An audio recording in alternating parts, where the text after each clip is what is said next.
Please. ఎందుకు sir నన్ను మళ్ళీ పిలిపించారు?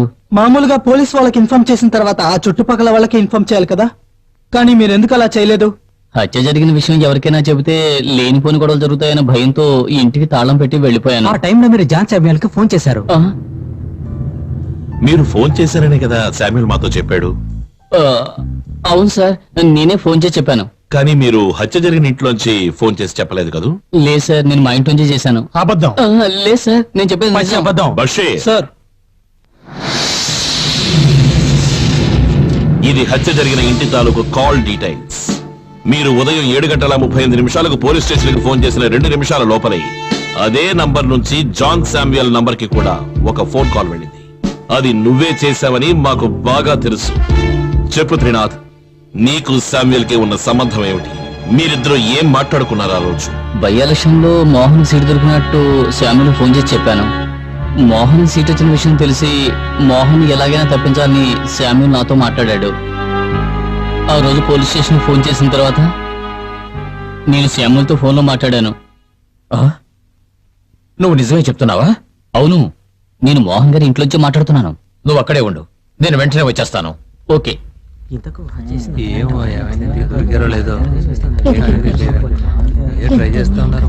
నేనే ముందు చూశాను, ఆ తర్వాత మిగిలిన వాళ్ళకి తెలిసి వాళ్ళందరూ వచ్చారు. అప్పుడు ఒక్క నిమిషం, ఇప్పుడే వస్తాను. సార్, కానిస్టేబుల్ వెంకటేష్ వెళ్ళాడా? ఉన్నాడు సార్. వెళ్ళి పిలుచుకురా, నేను వచ్చాను. అలాగే సార్.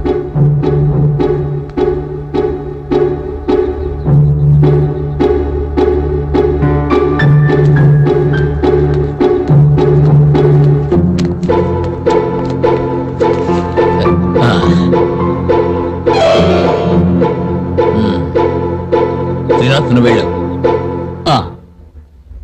మరి ఎందుకని నువ్వు ముందు అబద్ధం చెప్పావు? శామ్యూల్ గారు నన్ను కలిసిన విషయం ఇంకెవరితో చెప్పొద్దని నాతో చెప్పారు. శామ్యూయల్ తో మాట్లాడిన తర్వాత మీరేం చేశారు? నేను మా ఇంటికి వెళ్ళిపోయాను సార్. మళ్ళీ నువ్వు ఆ ఇంటికి ఎప్పుడు తిరిగి వచ్చావు? ఎస్పీ గారు వచ్చినప్పుడు. అప్పుడు అక్కడ శామ్యూల్, వెంకటేష్ ఇద్దరు ఉన్నారు కదూ? ఉన్నారు. అప్పుడు మీరు ఎవరో 3 వ్యక్తులతో మాట్లాడుతున్నానని చెప్పారే, వాళ్ళు ఎక్కడ ఉంటారు? మా పక్కింట్లోనే sir. Aravind, yes sir. Get dum.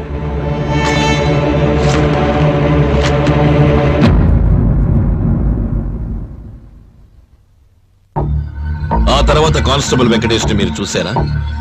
చూసాం సార్. ఏం చూసారు? త్రినాథ్ అటువైపు వెళ్ళిన కాసేపటికి కానిస్టేబుల్ వెంకటేష్ కూడా అటువైపు వెళ్ళాడు సార్. అప్పుడు చేతులు ఏదైనా ఉందా? ఉంది సార్, చేతిలో ఏదో తీసుకెళ్ళడం చూశాను సార్.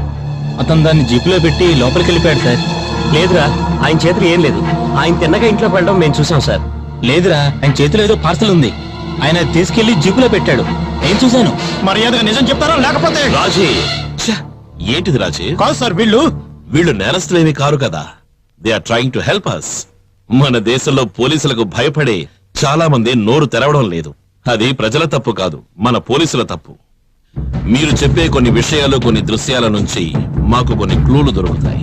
మీరు మాతో ఓపెన్ గా మాట్లాడచ్చు, ఎవరు భయపడాల్సిన అవసరం లేదు. నాకు మీ యొక్క సహాయం కావాలి. Will you help me? We will help you. That's it. అయితే మీరు మీ మాట మీద నిలబడతారా? తప్పకుండా sir. Sure sir. Very good. ఆ సమయంలో మీరు చూస్తుండగా వేరే ఏదైనా సంఘటన జరిగిందా? నాకు ఇప్పుడే గుర్తొచ్చింది సార్. ఆ సమయంలో రమ్య వాళ్ళ నాన్నగారు ఒక కానిస్టేబుల్ గొడవ పడ్డారు సార్. అవును సార్, అక్కడ గొడవ జరిగింది. సిఐ జోక్యం చేసుకుని సమస్య తీర్చారు సార్. ఈ సంఘటన జరిగింది అక్కడికి వెంకటేష్ రావడానికి ముందా లేక తరువాత? అదేమిటంటే వచ్చిన తర్వాతే సార్. ఏమిటి, అభిప్రాయ భేదాలున్నాయా? ఉన్నాయి సార్, కానీ దానికి ముందే నా అనుమానం. Okay, thanks for your time. ఉంటాను సార్. సార్, ఇంతకు ముందు మీరే చెప్పారు కదా మనసులో ఉన్న సందేహాల్ని బయట పెట్టమని. అవును సార్, రమ్య గారు చనిపోయిన ఇంటి బయట మేము నిలబడి ఉండగా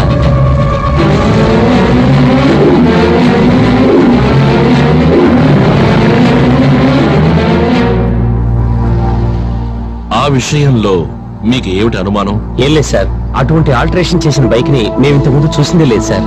అది ఎవరిదో బయటవాడిదై ఉంటుంది. Sorry sir.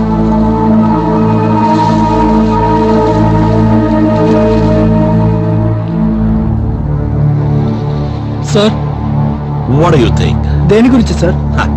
వాళ్ళు చెప్పిన విషయం గురించి. ఆ బైక్ గురించి ఇచ్చిన స్టేట్మెంట్ మనం పెద్దగా పట్టించుకోనక్కర్లేదు సార్. కానిస్టేబుల్ వెంకటేష్ విషయంలో వీళ్ళు ఇచ్చిన స్టేట్మెంట్ మనం పట్టించుకునే అవసరం లేదు. ఒకవేళ కానిస్టేబుల్ వెంకటేష్ విషయంలో వాళ్ళిద్దరూ చెప్పింది నిజమే అయితే అర్థం కాలేదు కదా. It's a guess, a wild guess. Let's go back to that day. Trinath, Venkatesh ఈ ముగ్గురు నించునుండగానే బయటికి వెళ్లారు. కాసేపు అయిన తర్వాత వెంకటేష్ మాత్రమే వచ్చాడు. అది వీళ్లలో ఒక్కరే చూశారు. సరిగ్గా ఆ సమయంలోనే ప్రభాకర్ కి ఒక పోలీసుకి గొడవ జరిగి ఉండొచ్చు. కరెక్ట్ గా అప్పుడే వెంకటేష్ బయటికి వెళ్ళి ఉండొచ్చు. అది ఆ ముగ్గురు చూసుండకపోవచ్చు. మళ్ళీ తిరిగి వచ్చి ఆ ముగ్గురు నించునే పొజిషనింగ్ లో మార్పు ఏర్పడి ఉండొచ్చు. వెంకటేష్ ఒక చిన్న పార్సిల్ తో వచ్చాడు. దాన్ని జీపులో పెట్టాడు, తిరిగి వెళ్లిపోయాడు. అది ఆ ముగ్గురులో వేరొకరు చూస్తుండొచ్చు. ఆ విధంగా జరిగి ఉండొచ్చు కదా. అయితే వాళ్ళిద్దరు చెప్పింది నిజమే ఉండొచ్చు. బుక్ తీసి ఇచ్చింది వెంకటేష్ అయి ఉంటాడు. అంటే తిరిగి వచ్చినప్పుడు అతని చేతిలో ఉన్నది శామ్యూల్ బ్రీఫ్ కేసులో డబ్బు చూశారని త్రినాథ్ చెప్పింది నిజమే అయితే వెంకటేష్ చేతిలో ఉన్న ఆ పార్సల్ డబ్బే అయి ఉండాలి. అతను చెప్పిన బైక్ గురించి మీ అభిప్రాయం ఏమిటి? దారిని పోయే వాళ్ళది అయి ఉండొచ్చుగా.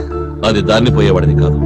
ఒకవేళ నువ్వు చెప్పినట్టుగా వాడు దారిని పోయేవాడే అయితే బైక్ ఆపి ఆ బాడీ ఎవరిదని అడిగి వెళ్లాల్సిన అవసరం లేదు కదా. అది కాదు సార్, దారిన వెళ్లే వాళ్ళే అయితే అంత శ్రద్ధ తీసుకోరు కదా. దారిని వెళ్లేవాడైతే తిన్నగా వెళ్ళాలి. ఎందుకని మళ్ళీ తిరిగి వెనక్కి వెళ్ళాడు? ఒకవేళ ఏం జరుగుతుందో అని తెలుసుకోవడానికి వచ్చుంటాడేమో. తెలుసుకోవాలని వచ్చిన వాడు ఎందుకు ఇంతమంది చేరారా అని అడుగుతాడు.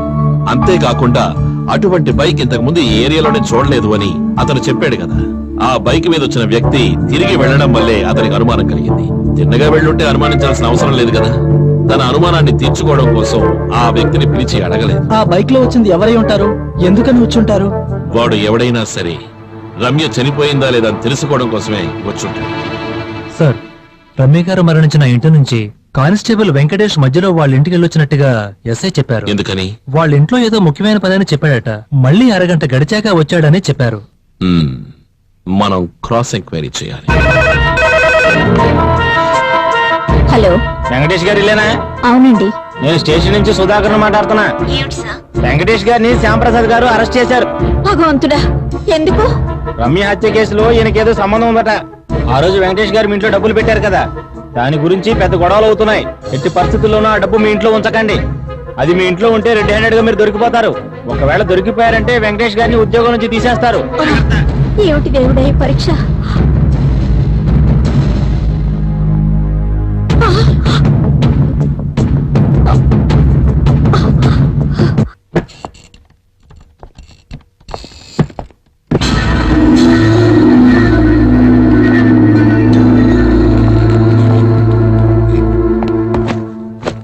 ఈ ఫైర్ ఎక్కమని ఎస్ఐ గారు చెప్పారు.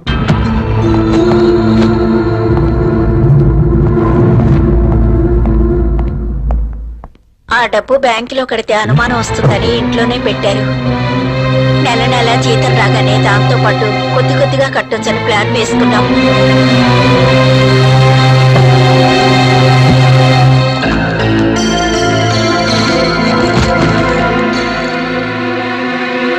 మీరు ఎందుకని ఆ నోట్బుక్ తీసి శామ్యూల్కి ఇచ్చారు?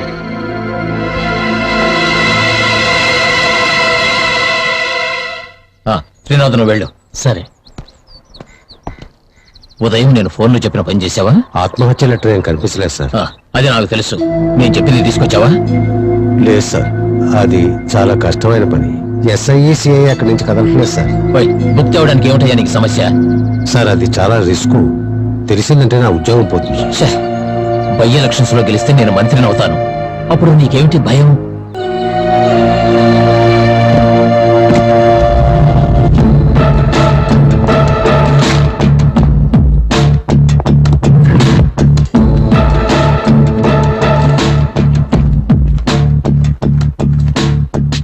ఫోటో తీ, అన్ని నోట్ చేయండి. నేను రమ్య తండ్రిని. నా కూతురు చూడడానికి వదలరే. ఒక్కసారిగా నా కూతురు చూద్దామని వస్తే నన్ను అడ్డుకుంటారా? బాబాయ్, కంట్రోల్ చేసుకోండి. టెన్షన్ అవ్వకండి. ప్లీజ్. మీకే చెప్తాను. నా మాట వినండి. కానిస్టేబుల్స్, అందరినీ క్లియర్ చేయండి.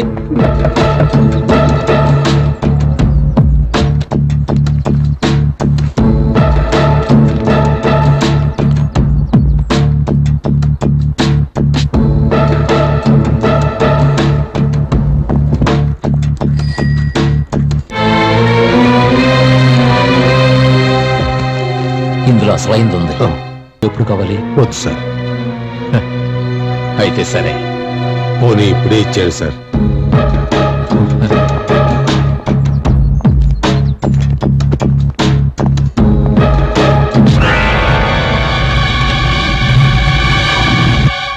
సార్, శామ్యూల్ యొక్క phone calls details, incoming and out going. కూర్చో.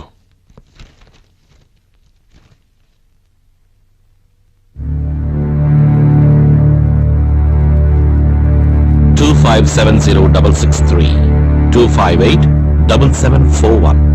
మరణ వివరం తెలిసిన తర్వాత ఈ 2 నంబర్లకే ఎక్కువసార్లు ఫోన్ చేసి చెప్పాను. అవును సార్, శామ్యూల్ యొక్క మొబైల్ నుంచి ఆఫీస్ ఫోన్ నుంచి 2 నంబర్స్ కే ఎక్కువ కాల్స్ వెళ్ళాయి. ఎవరివి ఈ 2 నంబర్లు? ఈ 2 ఒకళ్ళవే సార్, ఎస్పీ జేమ్స్ జోసెఫ్ వి. బషీర్